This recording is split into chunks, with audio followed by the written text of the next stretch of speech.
Vous l'aurez bien compris, depuis 48 heures on en parle. Les abonnés d'Algérie partent le suivre particulièrement ce dossier. Vous avez bien compris, même celles et ceux qui ne suivent pas régulièrement nos émissions, nos podcasts et nos articles, ça se passe très très mal au Mali. Ça se passe très très très mal entre le Mali et l'Algérie. Et nous avons un nouveau conflit diplomatique, une nouvelle crise politique.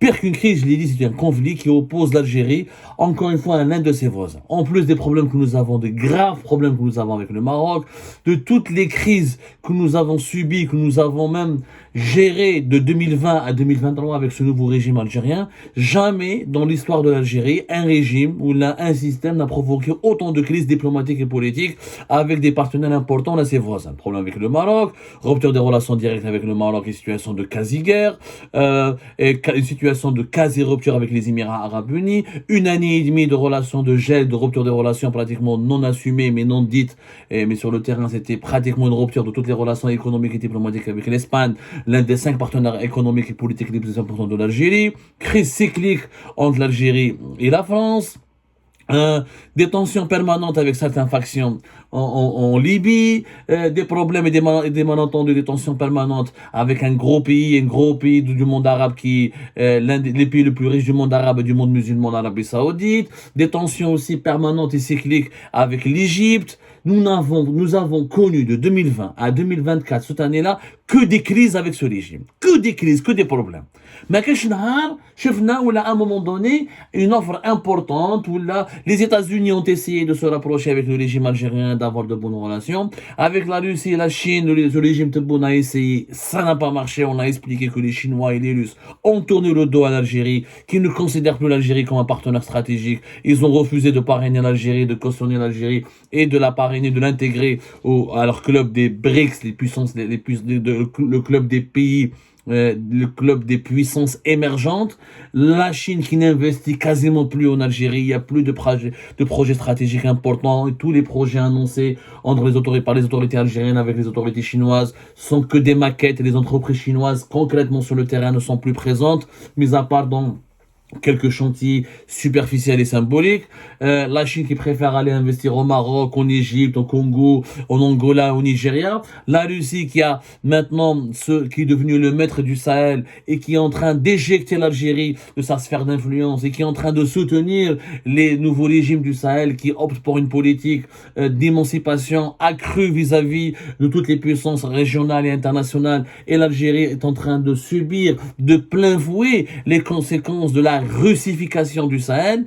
L'Algérie, elle est isolée, de plus entourée par des problèmes, elle est embourbée dans les problèmes, dans les crises qu'elle enclenche avec ses voisins ou avec de nombreux pays importants dans le monde, et la situation, elle est extrêmement dangereuse. Jamais l'Algérie n'a eu autant de problèmes depuis même pour la décennie noire. On n'a pas eu autant de problèmes et autant de crises avec des pays importants, avec des voisins. C'est dû à quoi? Comme sincèrement, il faut le dire, il y a 2 éléments importants. Premièrement, l'incompétence des dirigeants actuels du nouveau régime qui est né au lendemain du Hirak, et notamment de l'exclusion de l'appareil diplomatique. Les compétences de la diplomatie algérienne ont été mises à l'écart, ont été marginalisées. Et là, on voit les conséquences du départ de la Mamra. On comprend pourquoi la Mamra est partie en 2023. On comprend pourquoi la Mamra n'était pas écoutée, n'avait pas l'oreille attentive de Tebboune et de son entourage. Et on comprend les conséquences désastreuses du départ de plusieurs ambassadeurs chevronnés ou des diplomates chevronnés, et que l'actuel ministre des Affaires étrangères, Ahmed Attaf, il est nullissime et qu'il ne sert absolument à rien, qu'il est un simple exécutant, que le véritable chef de la diplomatie algérienne, c'est Abdelmadjid Tebboune, qui n'écoute pas les gens les plus expérimentés et les plus avisés. Donc nous avons une problématique de compétence. Le régime de Bouteflika, l'Algérie était respectée. Jamais le Mali ou un de nos voisins, à l'exception même avec le Maroc, ont géré beaucoup mieux les problèmes. Il n'y avait jamais eu des tensions aussi fortes que le régime de Bouteflika. Il n'y a pas eu de tensions particulièrement dangereuses à nos frontières. On gérait la crise libyenne du mieux qu'on pouvait, on a géré la crise du Sahel du mieux qu'on pouvait. L'Algérie avait de très bonnes relations avec la Russie, d'excellentes relations avec les États-Unis d'Amérique. Il y avait des problèmes avec la France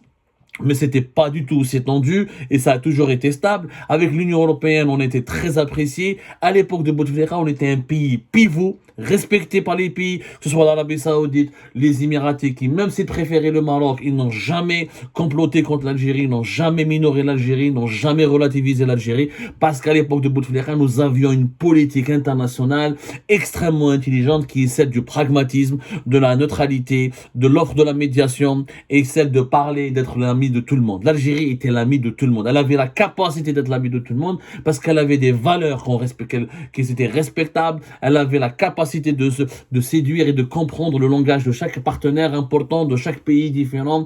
Et comme elle était un carrefour d'échanges, elle était respectée par les Africains et par les Arabes. Et comme elle était un pays vaste et important, et avec des diplomates chevronnés, avec une doctrine, nous avions une doctrine hyper importante en diplomatie. La non-ingérence, la promotion de la paix, la lutte contre les conflits armés, l'autre toujours se poser comme médiateur, le développement du sud de la planète, l'émancipation du sud vis-à-vis de l'emprise des grandes puissances du Nord, l'unité africaine, l'unité, le panafricanisme, le panarabisme, toujours éviter pas d'agressivité, pas de brutalité dans les relations internationales, toujours gérer avec le calme, avec des solutions, avec le dialogue, avec la séduction. À l'époque de ce nouveau régime, c'est la brutalité absolue. On se bouffe les Marocains, se bouffe les Émiratis, se bouffe les Égyptiens, se bouffe les Espagnols, سب les Français, سب les Maliens. وين رانا رايحين يا ناس؟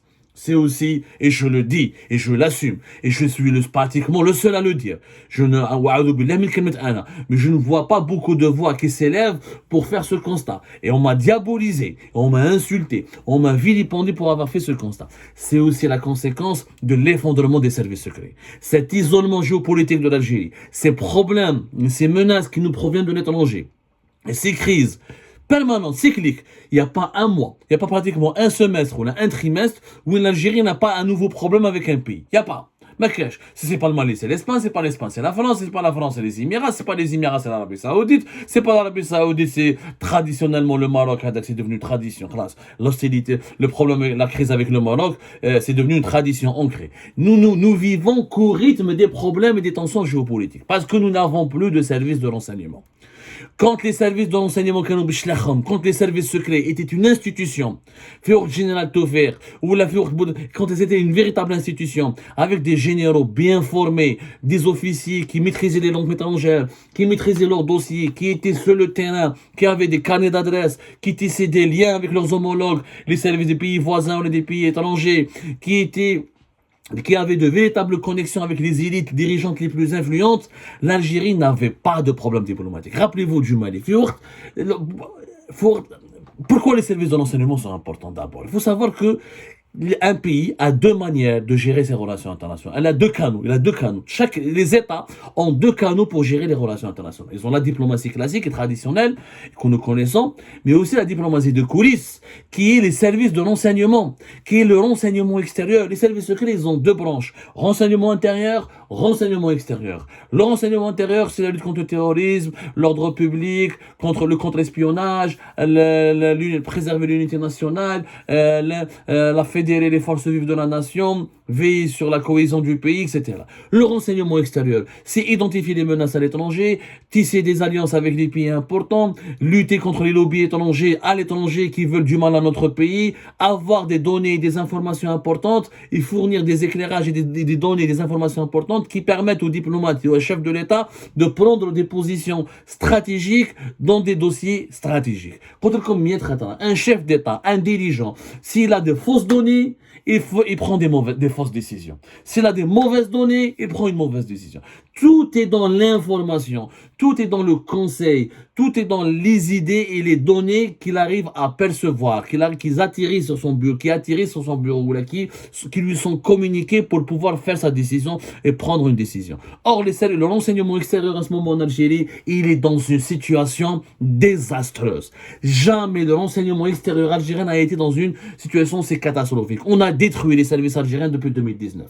Le nombre des officiers compétents qui ont été admis à la retraite, le nombre des officiers compétents qui ont été mis en prison, le nombre des officiers compétents qui maîtrisaient les langues étrangères, qui avaient des connaissances au Mali, au Niger, Nigeria, qui maîtrisait les dossiers du Sahel, qui maîtrisait le dossier russe, qui maîtrisait le dossier américain, et qui avait fait de grandes écoles d'espionnage, que ce soit en Russie, ou là en France, ou là aux États-Unis d'Amérique, qui avait fait des stages de formation. Le nombre de ces officiers qui ont été marginalisés, exclus, mis à l'écart, emprisonnés, aujourd'hui nous avons quoi? Nous avons un renseignement extérieur totalement vidé.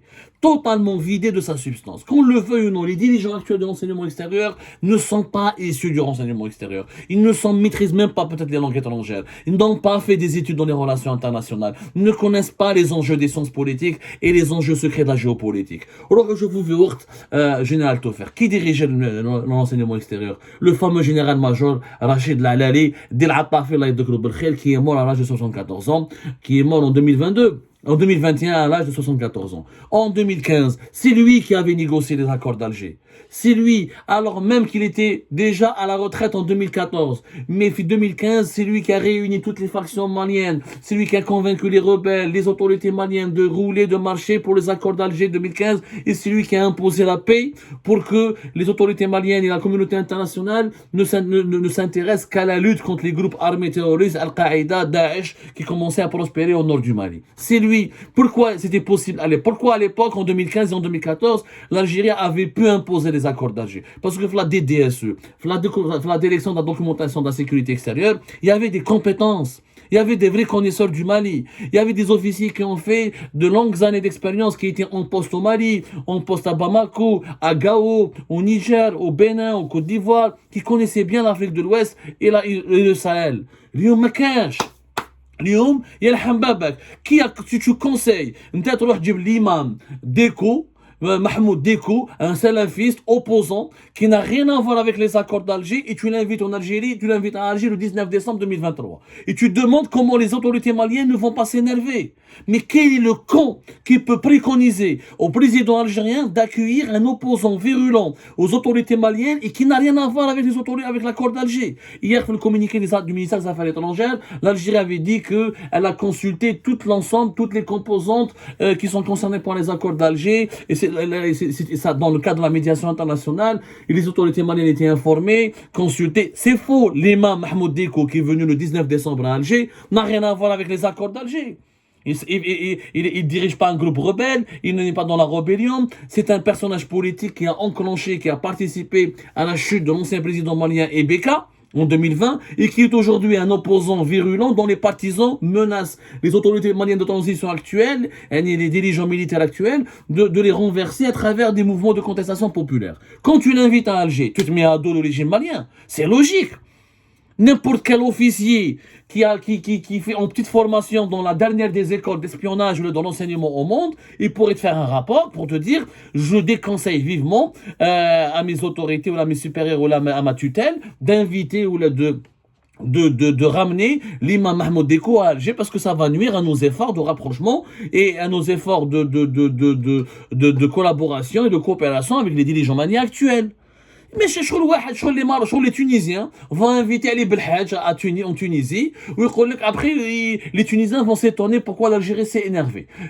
On a voulu juste faire une médiation entre l'opposition algérienne et le régime algérien qui est notre voisin. Ça n'a pas de sens. Jamais de telles erreurs n'auraient été commises à l'époque du général-major Rachid Lalali, qui a dirigé pendant de longues années la DDS fait 2021. C'est la chute, c'est la chute des services de l'enseignement. Les services secrets, ils avaient leur tort, ils avaient leurs problèmes, ils avaient leurs défaillances, il y avait des affaires de corruption, il y avait certains officiers qui profitaient un peu trop de leur pouvoir, etc. Leur rôle était bénéfique, il était important, ils jouaient un rôle de stabilisateur grâce à leurs influences, grâce à leurs travaux, à leur réseau, à leurs ramifications, à leur lobbying, à leurs activités. L'Algérie avait une position géostratégique respectable. Nous avons survécu au printemps arabe, nous avons survécu à Daesh, nous avons survécu à Al-Qaïda. Toutes les menaces que nous avons, toutes les tous les épisodes les plus dangereux sur la scène géopolitique mondiale de 2010 à 2019, l'Algérie s'en est sortie miraculeusement. Grâce à quoi? Grâce à qui? Grâce à ces services de renseignement qui ont anticipé les menaces, qui ont proposé les bons antidotes, qui ont adopté des politiques intelligentes. Il fallait voir ce que Daesh ont fait en Tunisie, ce que Daesh ont fait en Libye, en Syrie, en Irak, et même dans une partie de l'Égypte, dans le Sinaï égyptien. L'Algérie a échappé à ces menaces-là, grâce au travail important de ses services secrets. Bien sûr, je le critique. C'est lui qui dirige actuellement le renseignement extérieur, et c'est une catastrophe.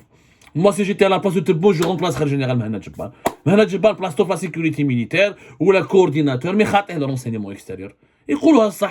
Donc, je ne suis pas, contraire à ce que je dis, c'est pas, je ne lui rends pas service, je suis en train de lui faire des critiques. Mais à l'époque du général Toffer, et même après le général Toffer, à l'époque de Tortag, même durant la transition qui était un peu violente, qui n'était pas très apaisée, très paisible, mais à l'époque du régime de Bouteflika, les services secrets avaient leur poids. On avait un coordinateur, on n'a pas de patron. On n'a même pas de coordinateur, les services secrets n'ont même pas de patron. Vous vous rendez compte? On n'a même pas de patron. Mais qu'est-ce les services secrets sans patron. كيفاش حبيت انت l'Algérie peut comprendre, peut se positionner في les dossiers maliens, le dossier libyen? Ce n'est pas possible. Ce n'est pas possible. Il faut absolument qu'on trouve des solutions. Et là, ça doit changer. On doit revenir vers... On doit faire quoi? Ce qu'on doit faire, c'est très simple. C'est très simple. Réhabiliter les compétences au sein des services secrets, réhabiliter le rôle des services secrets, remettre les services secrets entre les mains des officiers qui sont compétents, connaisseurs, expérimentés. Et on en a. Beaucoup sont à la retraite. Certains sont même en prison. D'autres, ils ont été exclus, ils ont quitté le pays, ils sont à l'étranger. Il faut faire appel à ces compétences-là, refonder l'appareil sécuritaire le plus délicat de l'Algérie, le plus sensible, qui sont les services secrets. Au lieu de les affaiblir, Fortebonne, on a bien vu, on a affaibli les services secrets au détriment de la police. On a donné à la DGSN, à la police, plus de prérogatives. On a fait avec le Mali, avec les Émirats, avec le Maroc, avec l'Espagne. On a fait avec tous les pays avec lesquels tu as des problèmes avec la police. C'est pas possible. C'est pas possible. Dans tous les pays du monde, les services de renseignement jouent un rôle, même dans les grandes démocraties. Même dans les grandes démocraties, il y a un rôle important.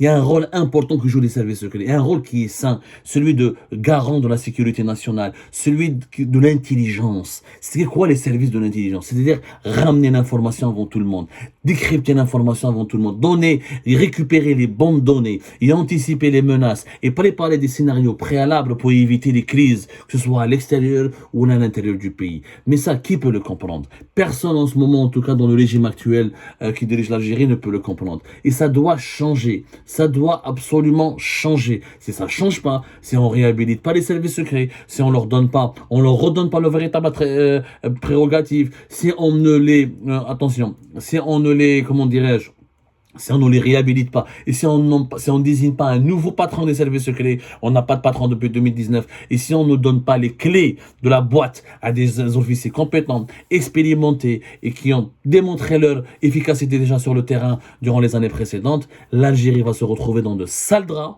le danger, les périls seront encore plus menaçants, et je vous assure que nous allons subir des crises et des problèmes depuis l'extérieur du pays qui auront un impact direct sur la stabilité nationale.